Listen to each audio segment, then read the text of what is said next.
never leave the atmosphere. So do you not? So I'm guessing you don't know the fact that the hole in the Arctic and Antarctic, the greenhouse gas hole, became smaller through the help of United States of America and EU and other developed nations. No, actually, it didn't. It didn't become smaller. Oh, and I'd like to see you prove it, because it didn't become smaller. Well, I can't prove it to you right now, but I'll try to prove it with my deputy leader of speech. So another question. Oh wait, actually, enough questions. Thank you.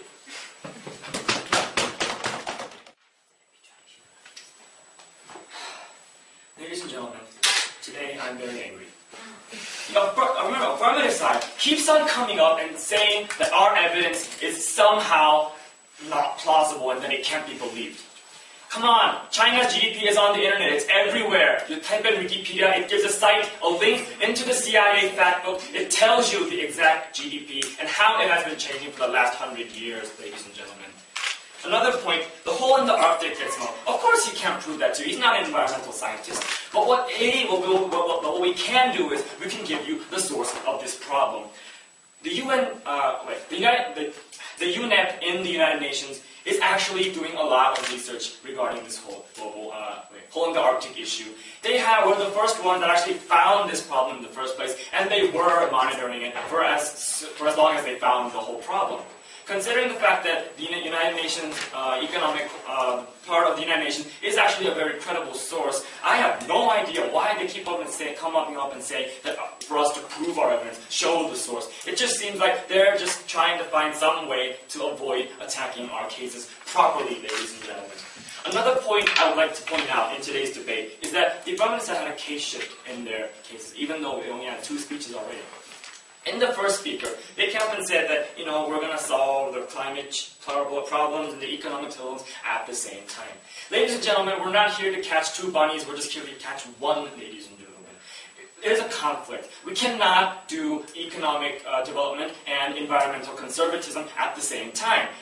Actually, countries like Sweden, Norway, like they said, Denmark, like they said, can do it. They're the developed countries. But countries like China, like Peru, like India, like South Africa, these countries cannot do it, and they have failed trying to do it. Ladies and gentlemen, there is a conflict. The second speaker came up, and then he started agreeing that in the short term, maybe these countries will suffer GDP losses and such.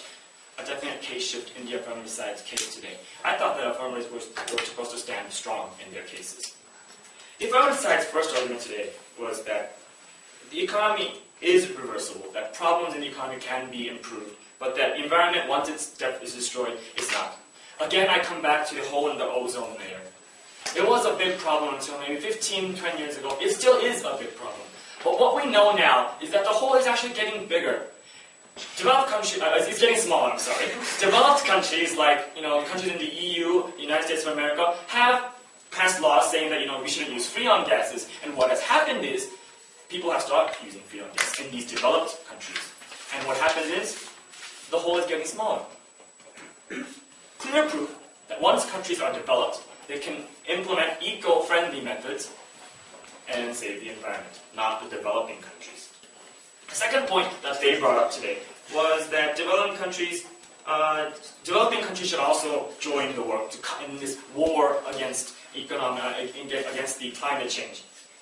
Again, developed countries don't have the resources to do it. They cannot just go tear down all their factories today, build up really new clean ones. Even Denmark can't do that. They say they can do it step by step. They're developing, ladies and gentlemen. They're building. They already have a carbon-based economy that they can't just throw away overnight. So this whole argument itself is actually very impractical and it won't work. It is a utopian example. The third argument they came up with is cooperation, that China should join the work, that these countries should join the work. But ladies and gentlemen, I tell you this. China is just the United States of America 15 years ago. What I'm saying is, China is in a state of developing. The United States was in a state of developing maybe 15, 20 years ago. It was a big polluter back then. It still is now, but it's getting better. Like they said, China is actually the worst polluter right now. But China will get better. They're starting to make efforts. They're asking NGOs to give them advice on how to decrease carbon dioxide and such and such. So there is change in the developing nations. But we're not saying that. But actually, this change is not But this change comes with an economic price, a small price that we have to pay in the short term.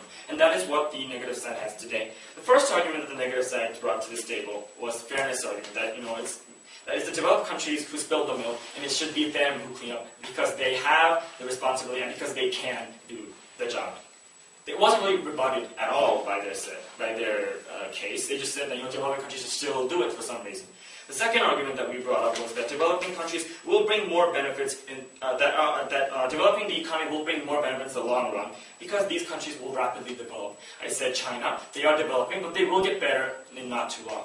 Because the affirmative side has clearly shifted their case, and negative side still affirm. Negative side should take the case today home. Thank you.